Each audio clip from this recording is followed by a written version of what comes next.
नमस्कार सर्वांना. श्री स्वामी समर्थ. आबांची लाडकी ताई या यूट्यूब चॅनलमध्ये माझ्या गुडताईंचं, मैत्रिणींचं आणि दादांचं पण खूप खूप खूप असं सारं स्वागत आहे. तर माझ्या व्हिडिओची सुरुवात ना नेहमी माझ्या श्री स्वामी समर्थ आईच्या दर्शनापासून होत असते. आणि बघा किती छान वाटते. देवपूजा करून झाली, दिवा लावला आहे, अगरबत्ती लावली आणि इकडं कलश पण स्थापन केला आहे. तर कलश स्थापन करायचा बघा आपल्या देवघरात. कलश स्थापन केला ना खरंच असं प्रसन्न वातावरण होतं आणि खूप छान वाटतं बरं का. तर इथं ना मग माझं सगळं काम आवरून झालं होतं. 6चं टायमिंग होतं, 6 वाजल्या होत्या बघा. आणि गाईंचं पेंड, वैरण, धारा असं सगळी कामं झाली ती. फक्त एकच काम राहिलं होतं, ती म्हणजे काय तर गाई मोकळ्या सोडून द्यायच्या होत्या. तर म्हणलं चला वेळ आहे थोडासा, तर आपण अगोदर व्हिडिओ बनवून घेऊया. तर मग तुम्हाला आज सांगायचं म्हणजे माझ्या असं आयुष्यातलं बघा तुम्ही, म्हणजे आपल्याला किती चढ उतार बघावं लागते. तर असाच एक किस्सा सांगणार आहे की कसं झालं, म्हणजे गायींचं गाय दिली नाही आपल्याला आपली आणि परिस्थिती पण माझी एवढी नाजूक होती ना, तर अक्षरशः गाय घ्यायची ऐपतच नव्हती. खूप नाजूक परिस्थिती होती. आणि पहिलं बघा चर्मन गाय वाटायची असं डेअरीवर. आणि आमच्या गावात ना भली मोठी एकच डेअरी होती, जवळजवळ 30-35 लिटर 30-35 केंड एका टायमिंगला जात असलेली, म्हणजे अख्खा टँकरच भरून जायचा इथनं, एवढी मोठी डेअरी होती. पण तिथं ना एकही दुसरी गावात डेअरी नव्हती. तर ती चर्मन ना गाई वाटायचं, असं गाय द्यायचं, म्हणजे गाय घ्यायला उचल द्यायचं.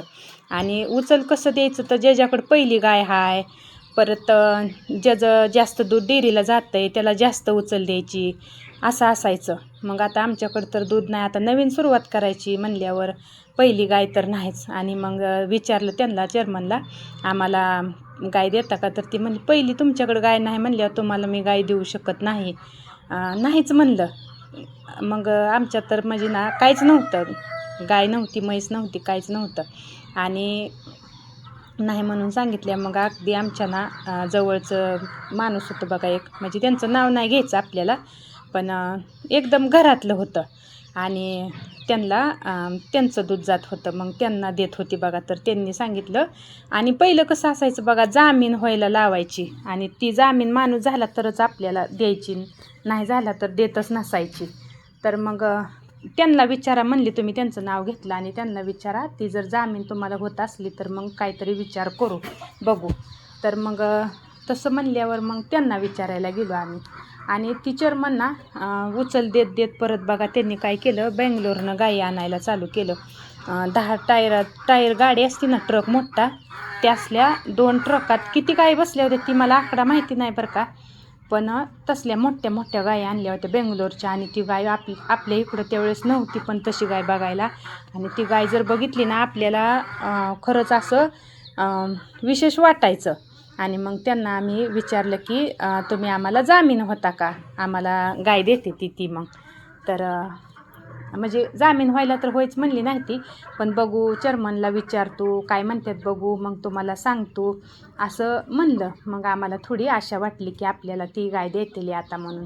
मग ह्याला बरंच दिवस गेला आणि तोपर्यंत 10 ट्रक गाय आणलेल्या ना सगळ्यांना वाटप केले आणि त्यांना पण भेटली होती बघा ती गाय.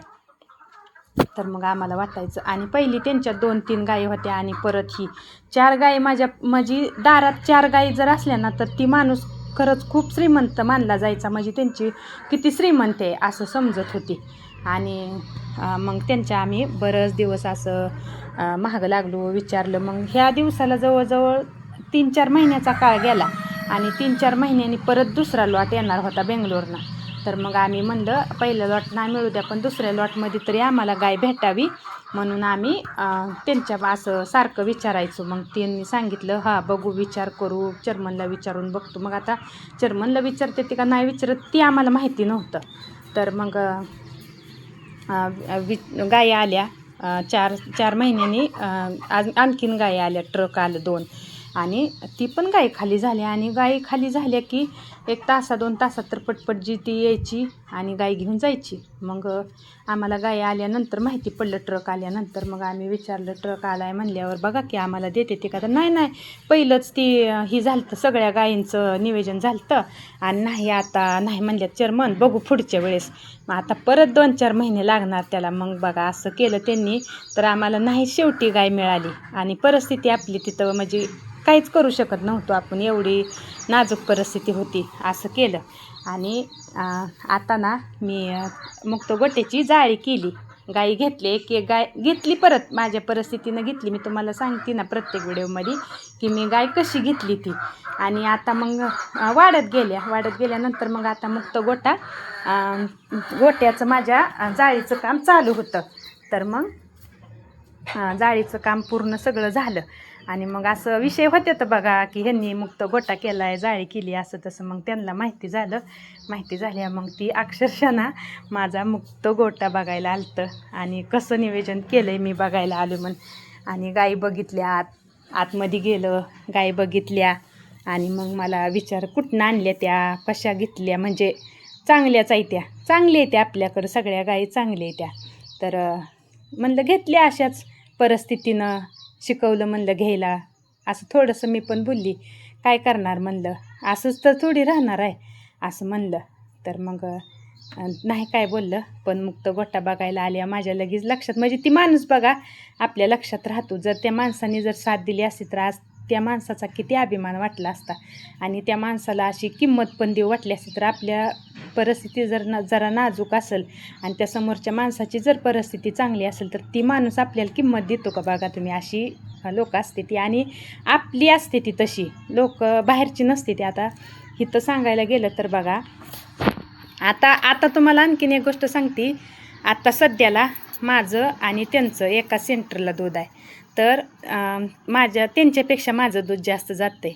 त्यांचं 46-47 जातं आहे, माझं 55, 57, 58पर्यंत जातं आहे. म्हणजे माझं जास्त जाते दूध. म्हणजे दिवस कसं असतं तर बघा तुम्ही, आणि दिवस हीच राहत नाही तर पलटत्यात. तर आज माझा 10 गायींचा मुक्त गोटा झाला आहे. मी तर तुम्हाला रोज व्हिडिओमध्ये सांगत असते माझ्या 10 गायी झाल्या, त्या 10 गायी झाल्यात. आपले प्रयत्न करायचा असतो, प्रयत्नांती परमेश्वर असतो आणि आपल्या प्रयत्नांना देव खरंच बरं का नक्कीच यश देतो, ही मला तर 100% खात्री आहे. तर आता तुम्ही तर किती यूट्यूब फॅमिली माझी किती सपोर्ट करते मला, किती माझं व्हिडिओ चालतात बघा, छान मस्त व्हिडिओ चालतात आहे. आणि माझ्या गायींच्या गोट्याला, गायींला आधार आणि आपल्या म्हणजे परपंचाला असा आधारच होणार ना. थोडं जरी पेमेंट चालू झालं आपल्याला यूट्यूबचं तरी हातभार लागणार. म्हणजे एखाद्या वेळेस आता बघा, आता ही तर कशी मी थोडीशी खचून गेली, गाई एक खराब लागली म्हणून, खराबच म्हणावं लागल. तर ती पेमेंट आलं तर मग तिथं आपण खचणार नाही ना, जिद्दीनं आणखीन पुढं सरणार, आणखीन काम करणार, आणखीन आपल्यात गाय वाढवायचा विचार करणार. पण आता एकच विचार नक्की केला आहे मी की आता व्यापाऱ्याच्यातनं गाय आणायची नाही, आता फक्त आपल्या गोट्यातली कालवड लहानाची मुठ्ठी करायची आणि त्याच्या गायी तयार करायच्या, ही निर्णय घेतला आहे बघा मी आता. आणि माझ्या व्हिडिओला तुम्ही खरंच छान सपोर्ट करता. आपल्या आबांच्या लाडक्या ताईचं चॅनलला खूप सपोर्ट करा, असाच चॅनल पुढं न्या.